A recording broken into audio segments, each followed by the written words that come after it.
Read by Gesine. Jane Eyre by Charlotte Brontë. Chapter 26. Sophie came at 7 to dress me. She was very long indeed in accomplishing her task, so long that Mr. Rochester, grown, I suppose, impatient of my delay, sent up to ask why I did not come. She was just fastening my veil, the plain square of blonde after all, to my hair with a brooch. I hurried from under her hands as soon as I could. "Stop!" she cried in French. "Look at yourself in the mirror. You have not taken one peep." So I turned at the door. I saw a robed and veiled figure, so unlike my usual self that it seemed almost like the image of a stranger. "Jane!" called a voice, and I hastened down.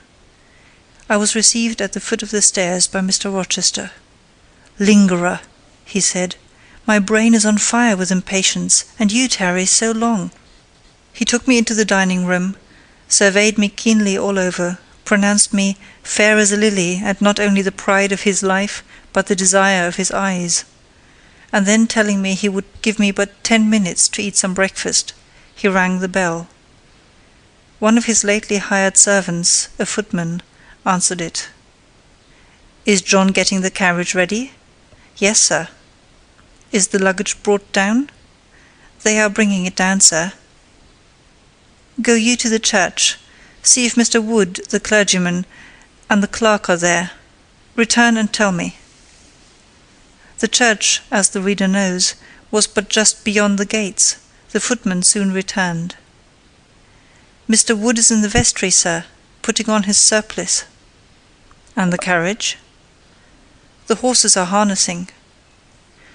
"We shall not want it to go to church, but it must be ready the moment we return, all the boxes and luggage arranged and strapped on, and the coachman in his seat."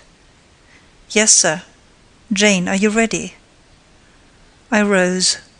There were no groomsmen, no bridesmaids, no relatives to wait for or marshal, none but Mr. Rochester and I. Mrs. Fairfax stood in the hall as we passed. I would fain have spoken to her, but my hand was held by a grasp of iron. I was hurried along by a stride I could hardly follow, and to look at Mr. Rochester's face was to feel that not a second of delay would be tolerated for any purpose. I wonder what other bridegroom ever looked as he did, so bent up to a purpose, so grimly resolute, or who under such steadfast brows ever revealed such flaming and flashing eyes. I know not whether the day was fair or foul. In descending the drive, I gazed neither on sky nor earth. My heart was with my eyes, and both seemed migrated into Mr. Rochester's frame. I wanted to see the invisible thing on which, as we went along, he appeared to fasten a glance fierce and fell. I wanted to feel the thoughts whose force he seemed breasting and resisting.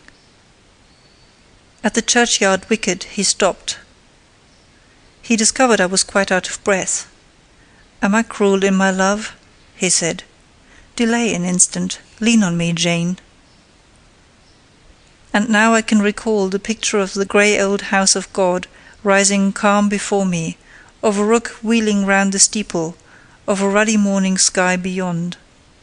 I remember something, too, of the green grave mounds, and have not forgotten, either, 2 figures of strangers, straying amongst the low hillocks and reading the mementos graven on the few mossy headstones.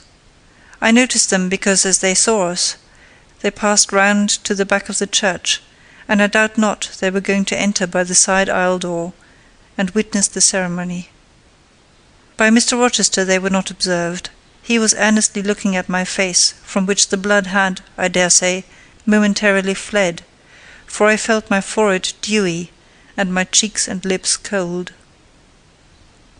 When I rallied, which I soon did, he walked gently with me up the path to the porch. We entered the quiet and humble temple. The priest waited in his white surplice at the lowly altar, the clerk beside him. All was still.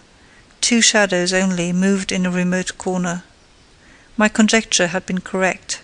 The strangers had slipped in before us, and they now stood by the vault of the Rochesters, their backs towards us, viewing through the rails the old time-stained marble tomb, where a kneeling angel guarded the remains of Damer de Rochester, slain at Marston Moor at the time of the civil wars, and of Elizabeth, his wife. Our place was taken at the communion rails. Hearing a cautious step behind me, I glanced over my shoulder. One of the strangers, a gentleman evidently, was advancing up the chancel. The service began. The explanation of the intent of matrimony was gone through, and then the clergyman came a step further forward, and bending slightly towards Mr. Rochester, went on.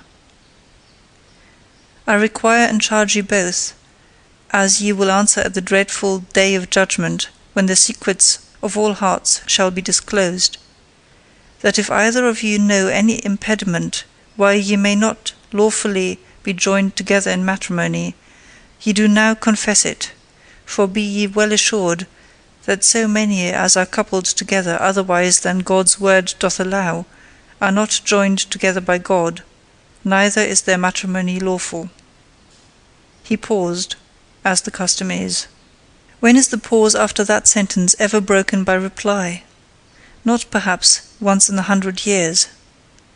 Who had not lifted his eyes from his book, and had held his breath but for a moment, was proceeding. His hand was already stretched towards Mr. Rochester, as his lips unclosed to ask, "Wilt thou have this woman for thy wedded wife?" when a distinct and near voice said, "The marriage cannot go on. I declare the existence of an impediment." The clergyman looked up at the speaker and stood mute. The clerk did the same. Mr. Rochester moved slightly, as if an earthquake had rolled under his feet. Taking a firmer footing, and not turning his head or eyes, he said, "Proceed." Profound silence fell when he had uttered that word, with deep but low intonation. Presently Mr. Wood said, "I cannot proceed without some investigation into what has been asserted, and evidence of its truth or falsehood." "The ceremony is quite broken off," subjoined the voice behind us. "I am in a condition to prove my allegation. An insuperable impediment to this marriage exists." Mr. Rochester heard, but heeded not. He stood stubborn and rigid, making no movement but to possess himself of my hand. What a hot and strong grasp he had! And how like quarried marble was his pale, firm, massive front at this moment! How his eyes shone, still watchful and yet wild beneath! Mr. Wood seemed at a loss. "What is the nature of the impediment?" he asked. "Perhaps it may be got over, explained away?" "Hardly," was the answer. "I have called it insuperable, and I speak advisedly." The speaker came forward and leaned on the rails. He continued, uttering each word distinctly, calmly, steadily, but not loudly. "It simply consists in the existence of a previous marriage. Mr. Rochester has a wife, now living." My nerves vibrated to those low-spoken words as they had never vibrated to thunder. My blood felt their subtle violence as it had never felt frost or fire, but I was collected, and in no danger of swooning. I looked at Mr. Rochester, I made him look at me. His whole face was colourless rock, his eye was both spark and flint. He disavowed nothing.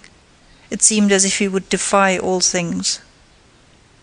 Without speaking, without smiling, without seeming to recognize in me a human being, he only twined my waist with his arm, and riveted me to his side. "Who are you?" he asked of the intruder. "My name is Briggs, a solicitor of Street, London." "And you would thrust on me a wife?" "I would remind you of your lady's existence, sir, which the law recognizes if you do not." "Favour me with an account of her, with her name, her parentage, her place of abode." "Certainly."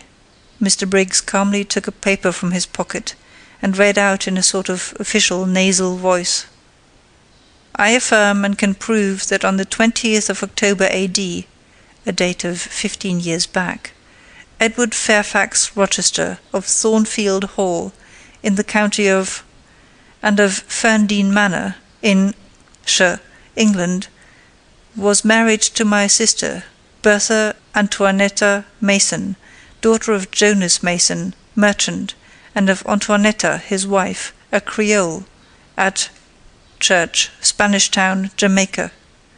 The record of the marriage will be found in the register of that church. A copy of it is now in my possession. Signed, Richard Mason." That, if a genuine document, may prove I have been married, but it does not prove that the woman mentioned therein as my wife is still living. "She was living 3 months ago," returned the lawyer. "How do you know?" "I have a witness to the fact, whose testimony even you, sir, will scarcely controvert." "Produce him, or go to hell." "I will produce him first. He is on the spot. Mr. Mason, have the goodness to step forward." Mr. Rochester, on hearing the name, set his teeth. He experienced, too, a sort of strong convulsive quiver. Near to him as I was, I felt a spasmodic movement of fury or despair run through his frame. The second stranger, who had hitherto lingered in the background, now drew near. A pale face looked over the solicitor's shoulder. Yes, it was Mason himself. Mr. Rochester turned and glared at him. His eye, as I have often said, was a black eye.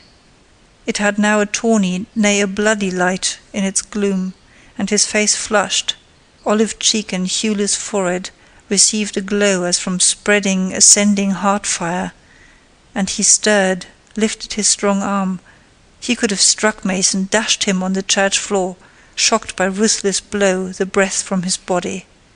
But Mason shrank away, and cried faintly, "Good God!" Contempt fell cool on Mr. Rochester. His passion died, as if a blight had shrivelled it up. He only asked, "What have you to say?" An inaudible reply escaped Mason's white lips. "The devil is in it if you cannot answer distinctly. I again demand, what have you to say?"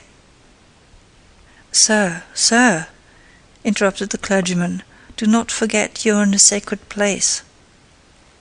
Then, addressing Mason, he inquired gently, "Are you aware, sir, whether or not this gentleman's wife is still living?" "Courage," urged the lawyer. "Speak out." "She is now living at Thornfield Hall," said Mason in more articulate tones. "I saw her there last April. I am her brother." "At Thornfield Hall!" ejaculated the clergyman. "Impossible! I am an old resident in this neighbourhood, sir, and I never heard of a Mrs. Rochester at Thornfield Hall." I saw a grim smile contort Mr. Rochester's lips, and he muttered, "No, by God! I took care that none should hear of it, or of her, under that name." He mused. For 10 minutes he held counsel with himself. He formed his resolve, and announced it. "Enough! All shalt bolt out at once, like the bullet from the barrel. Wood, close your book, and take off your surplice. John Green," to the clerk, "leave the church. There will be no wedding today." The man obeyed. Mr. Rochester continued, hardily and recklessly, "Bigamy is an ugly word. I meant, however, to be a bigamist, but fate has outmanoeuvred me, or Providence has checked me, perhaps the last.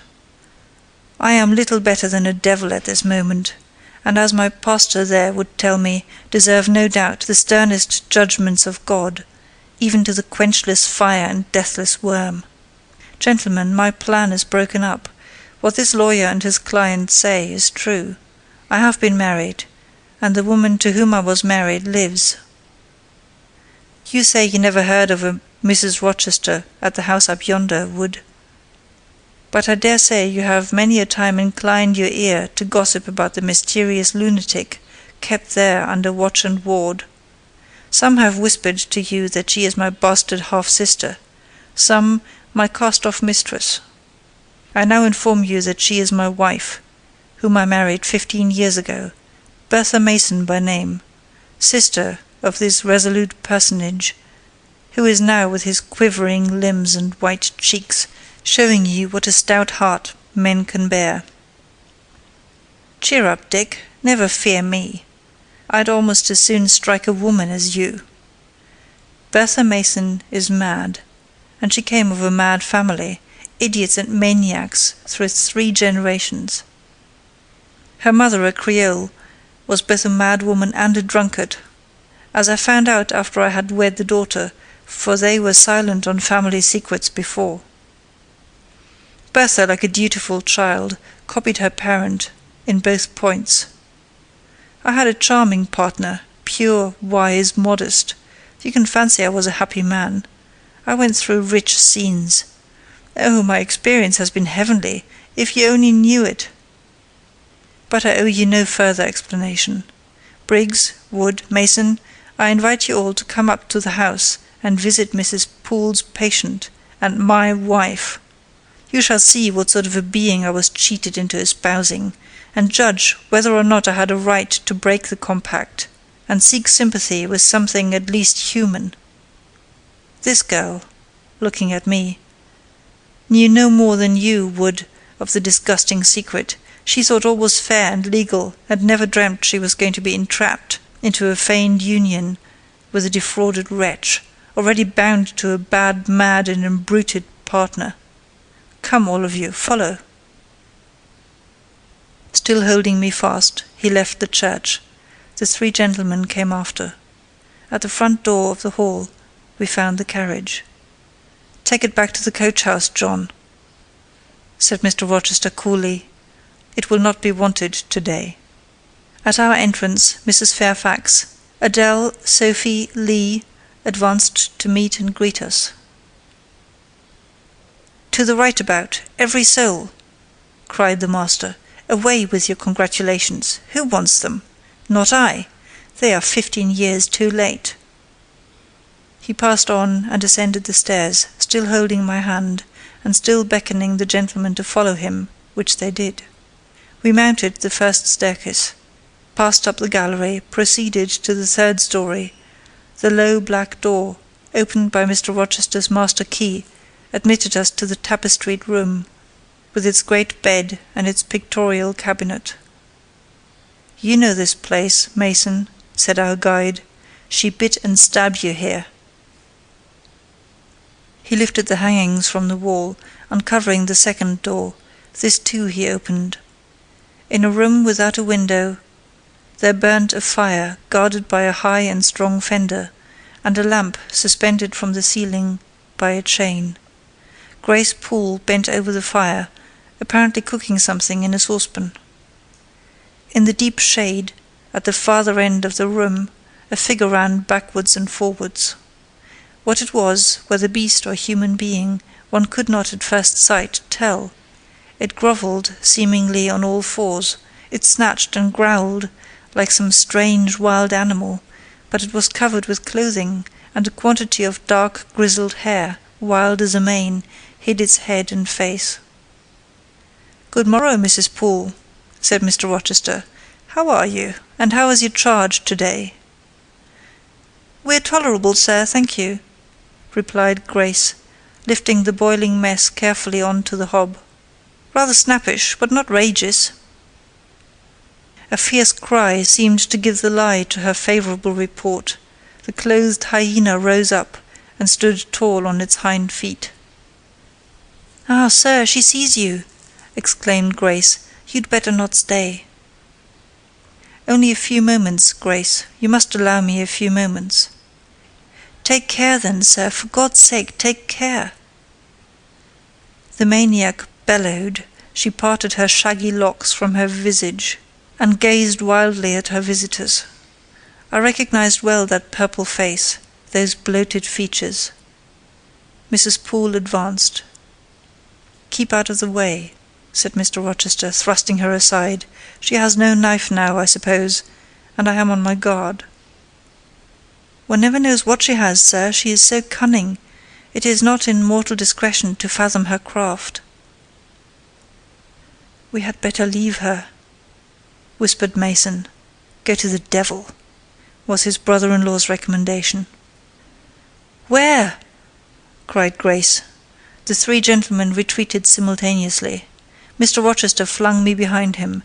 The lunatic sprang and grappled his throat viciously, and laid her teeth to his cheek. They struggled. She was a big woman, in stature almost equalling her husband, and corpulent besides. She showed virile force in the contest. More than once she almost throttled him, athletic as he was. He could have settled her with a well-planted blow, but he would not strike. He would only wrestle. At last he mastered her arms. Grace Poole gave him a cord, and he pinioned them behind her. With more rope, which was at hand, he bound her to a chair. The operation was performed amidst the fiercest yells and the most convulsive plunges. Mr. Rochester then turned to the spectators. He looked at them with a smile both acrid and desolate. "That is my wife," said he. "Such is the sole conjugal embrace I am ever to know. Such are the endearments which are to solace my leisure hours. And this is what I wished to have," laying his hand on my shoulder. "This young girl, who stands so grave and quiet at the mouth of hell, looking collectedly at the gambols of a demon. I wanted her, just as a change after that fierce ragout. Wooden Briggs, look at the difference. Compare these clear eyes with the red balls yonder, this face with that mask, this form with that bulk. Then judge me, priest of the gospel and man of the law, and remember with what judgment ye judge, ye shall be judged. Off with you now, I must shut up my prize." We all withdrew. Mr. Rochester stayed a moment behind us, to give some further order to Grace Poole. The solicitor addressed me as he descended the stair. "You, madam," said he, "are cleared from all blame. Your uncle will be glad to hear it, if indeed he should be still living, when Mr. Mason returns to Madeira." "My uncle? What of him? Do you know him?" "Mr. Mason does. Mr. Eyre has been the Funchal correspondent of his house for some years. When your uncle received your letter intimating the contemplated union between yourself and Mr. Rochester, Mr. Mason, who was staying at Madeira to recruit his health, on his way back to Jamaica, happened to be with him. Mr. Eyre mentioned the intelligence, for he knew that my client here was acquainted with a gentleman of the name of Rochester. Mr. Mason, astonished and distressed, as you may suppose, revealed the real state of matters. Your uncle, I am sorry to say, is now on a sick bed, from which, considering the nature of his disease, decline, and the stage it has reached, it is unlikely he will ever rise. He could not then hasten to England himself, to extricate you from the snare into which you had fallen, but he implored Mr. Mason to lose no time in taking steps to prevent the false marriage. He referred him to me for assistance. I used all dispatch, and am thankful I was not too late, as you doubtless must be also. Were I not morally certain that your uncle will be dead ere you reach Madeira, I would advise you to accompany Mr. Mason back, but as it is, I think you had better remain in England till you can hear further, either from or of Mr. Eyre. Have we anything else to stay for?" he inquired of Mr. Mason. "No, no, let us be gone," was the anxious reply, and without waiting to take leave of Mr. Rochester, they made their exit at the hall door. The clergyman stayed to exchange a few sentences, either of admonition or reproof, with his haughty parishioner. This duty done, he too departed. I heard him go, as I stood at the half-open door of my own room, to which I had now withdrawn. The house cleared, I shut myself in, fastened the bolt that none might intrude, and proceeded, not to weep, not to mourn, I was yet too calm for that, but mechanically to take off the wedding dress and replace it by the stuff gown I had worn yesterday, as I thought, for the last time. I then sat down. I felt weak and tired. I leaned my arms on a table, and my head dropped on them. And now I thought, till now I had only heard, seen, moved, followed up and down where I was led or dragged, watched event rush on event, disclosure open beyond disclosure. But now I thought. The morning had been a quiet morning enough, all except the brief scene with the lunatic. The transaction in the church had not been noisy. There was no explosion of passion, no loud altercation, no dispute, no defiance or challenge, no tears, no sobs. A few words had been spoken, a calmly pronounced objection to the marriage made, some stern short questions put by Mr. Rochester, answers, explanations given, evidence adduced. An open admission of the truth had been uttered by my master. Then the living proof had been seen, the intruders were gone, and all was over. I was in my own room as usual, just myself, without obvious change. Nothing had smitten me or scathed me or maimed me. And yet, where was the Jane Eyre of yesterday? Where was her life? Where were her prospects? Jane Eyre, who had been an ardent, expectant woman, almost a bride, was a cold, solitary girl again. Her life was pale, her prospects were desolate. A Christmas frost had come at midsummer, a white December storm had whirled over June, ice glazed the ripe apples, drifts crushed the blowing roses, on hayfield and cornfield lay a frozen shroud. Lanes which last night blushed full of flowers, today were pathless with untrodden snow, and the woods which 12 hours since waved leafy and flagrant as groves between the tropics, now spread waste wild and white as pine forests in wintry Norway. My hopes were all dead, struck with a subtle doom such as in one night fell on all the firstborn in the land of Egypt. I looked on my cherished wishes, yesterday so blooming and glowing. They lay stark, chill, livid corpses that could never revive. I looked at my love, that feeling which was my master's, which he had created. It shivered in my heart, like a suffering child in a cold cradle. Sickness and anguish had seized it. It could not seek Mr. Rochester's arms. It could not derive warmth from his breast. Oh, never more could it turn to him, for faith was blighted, confidence destroyed. Mr. Rochester was not to me what he had been, for he was not what I had thought him. I would not ascribe vice to him, I would not say he had betrayed me, but the attribute of stainless truth was gone from his idea, and from his presence I must go, that I perceived well. When, how, whither, I could not yet discern, but he himself, I doubted not, would hurry me from Thornfield. Real affection, it seemed, he could not have for me. It had been only fitful passion. That was balked, he would want me no more. I should fear even to cross his path now. My view must be hateful to him. Oh, how blind had been my eyes, how weak my conduct! My eyes were covered and closed. Eddying darkness seemed to swim round me, and reflection came in as black and confused a flow. Self-abandoned, relaxed, and effortless, I seemed to have laid me down in the dried-up bed of a great river. I heard a flood loosened in remote mountains, and felt the torrent come. To rise I had no will, to flee I had no strength. I lay faint, longing to be dead. One idea only still throbbed lifelike within me, a remembrance of God. It begot an unuttered prayer. Those words went wandering up and down in my rayless mind, as something that should be whispered, but no energy was found to express them. Be not far from me, for trouble is near, there is none to help.